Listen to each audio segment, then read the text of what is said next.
Steve Greenberg is the attorney representing the parents of Robert Crimo III and joining us live tonight. Mr. Greenberg, thank you for your time. First of all, do you anticipate any charges against your clients? Well, I would hope there wouldn't be any charges. So far, from all of the information that I've gleaned from law enforcement authorities and from speaking with the parents, is they didn't do anything wrong. They're just as shocked by this turn of events as everyone else is. Why did they feel the need to hire an attorney? I think that, well, first of all, I've known these folks for going on 30 years now. Till very recently, I was a resident of the community, raised my kids there. I grew up there. And my role is, one, to advise them on the law and also to help them through this process and to understand the process. A lot of law enforcement is trying to question them. A lot of media is approaching them. So just to assist them. Do you know Bobby Crimo? I know the parents, and I've met the son. I met the son many years ago. I know the daughter. I know the younger son. It's a wonderful family. You know, the father, who I know, owned essentially the local pantry in town for many, many years, where you would go, you'd get a sandwich, you'd get a cup of coffee. He knew some of the victims. He knew many of the people who were at the parade. And it's just a tragedy all the way around. Imagine waking up one day and knowing that your loved one goes to a parade and gets killed. Imagine waking up one day and knowing that your child may never get out of jail. And for the rest of your life, you may be seeing your child in a jail. I mean, it's just a horrific tragedy all the way around for everybody involved. There were red flags, Mr. Greenberg, as you know, and police have reported. The state police have responded today with more information about that December 29th purchase of a firearm. Bobby Crimo was just 19 years old at the time and applied for the FOID card. The application was sponsored by his father. Given the fact that 2 months prior to that, police were called to the house, he was suicidal and he had threatened to kill his own family. Knives were taken from the house. What does your client have to say about approving and sponsoring an application for a firearm 2 months later? Well, that's assuming that the police account of the events is accurate, and pardon my skepticism, but I've been a defense lawyer a long time. Look, the police returned those knives to them 2 weeks after they took the knives. So the police couldn't have been too alarmed by that incident. There was a family dispute. I think his younger brother may have called the police, or his mother may have called the police. I'm not sure. And the police came and the situation was resolved. I think the bigger issue here is why does a 20-year-old or 21-year-old kid, why is he able to get a FOID card and then purchase a military assault weapon? I think that's a bigger question that we should be asking ourselves, not whether the family should have sponsored him to get a FOID card when there were no red flags and it was perfectly lawful. Was it not a red flag that he threatened to kill his own family and was suicidal enough to the point that his family called police? Well, as I said, they've disputed that he was ever suicidal and that they ever claimed he was suicidal. And they also dispute that he ever threatened to kill everyone. My guess is that if he had threatened to kill everyone, that the police would have taken some action, removed him from the home, placed him on a 24-hour psychiatric watch or something like that. So I'm not quite sure that's really what happened, but that's not really important to the discussion now that we're having. Are your clients aware of the other firearms that Bobby had purchased? They were aware that their son had lawfully purchased firearms, yes. Were they concerned about his mental health, and was he receiving help?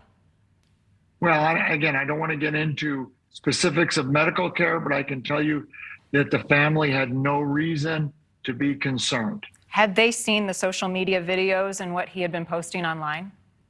They did not follow him on social media. And I've seen some of those videos, and I can see where people would find those videos disturbing. You know, we look back at these things after they happen, and we see things and we say, oh, that was a red flag, that was a red flag. But yet, if you look at many rap music videos, you would say they're red flags for something. Well, police were called twice to the house, according to authorities. Can you confirm that, and who called police? When I spoke to the family said that the police were never called with a report that he was suicidal. So your That's clients what the family dispute what shared police with are me. saying. Your clients dispute what Correct. police are saying tonight. Were they aware of any red flags that would have led them to believe that their son was capable of this horrific act?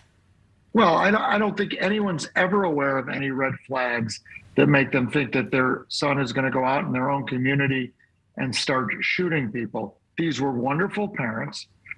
They've raised 3 children. 2 of those children are doing very well. One of them is in college, and he's, good student and no issues.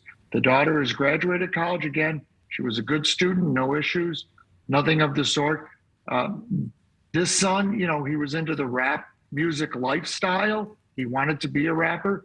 The parents recognized that, but they certainly didn't see anything where they were concerned that he was going to inflict violence on anyone at all. Had they seen any signs of it, I think they would have acted. They're responsible parents. Have your clients spoken with their son since his arrest? They have spoken with their son. They expressed to him that they loved him, and he expressed to them that he loves them. And again, this is a tragedy all the way around. It's a tragedy for this family, just as it is for the families that are victims and the people that were just there to enjoy the parade. Do they have any insight after speaking with him as to a motive and what he shared? Well, I don't want to get into that. And I think that if you want to know about his state of mind, you should talk to his lawyer. Are your clients cooperating with investigators currently? Are they speaking with police? Absolutely, they're cooperating.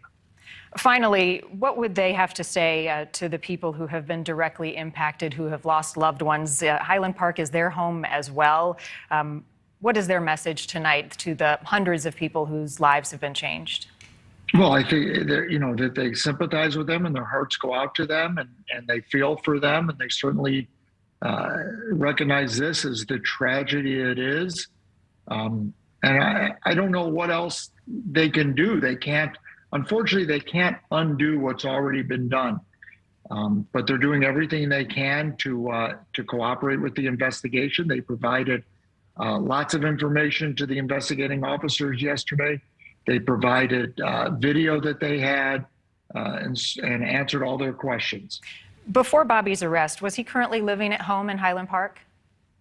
He had been living with his mother, and then a matter of months ago, he moved in with his father in Highland, which is the next suburb over. Where were your clients yesterday when the shooting happened? I believe the mother was at home when the shooting happened, and the father was out running errands when it happened. So I don't think either one of them knew anything. In fact, the information, as I understand it, is that he then came home, got the car, and left, spoke to his mother, and she had no inkling at all that anything had happened. Completely in the dark. Completely in the dark. Look, if you weren't watching the news or you weren't checking your phone, you wouldn't have known. And there was when he came home, there was nothing unusual about him. Anything as your clients look back? I know you say that they're in the dark as to any prior issues, but anything now that becomes more clear? Anything more that they feel they could have done to raise red flags to prevent this? It's kind of an unfair question. I know you have to ask it, but it's an unfair question. If you ask the father now, would you sponsor your son to get a FOID card? The answer, of course, would be no. I wouldn't have sponsored him. But, his son had the guns. He was using them lawfully. He would go to the range. He was storing them properly. So there were no red flags. Steve Greenberg, attorney representing the parents of Robert Crimo III. Sir, I appreciate your time tonight. Yep, thank you. Thank you for watching. Go to newsnationnow.com to find NewsNation on your television provider. And don't forget to click the red subscribe button below to get more of NewsNation's fact-driven, unbiased coverage.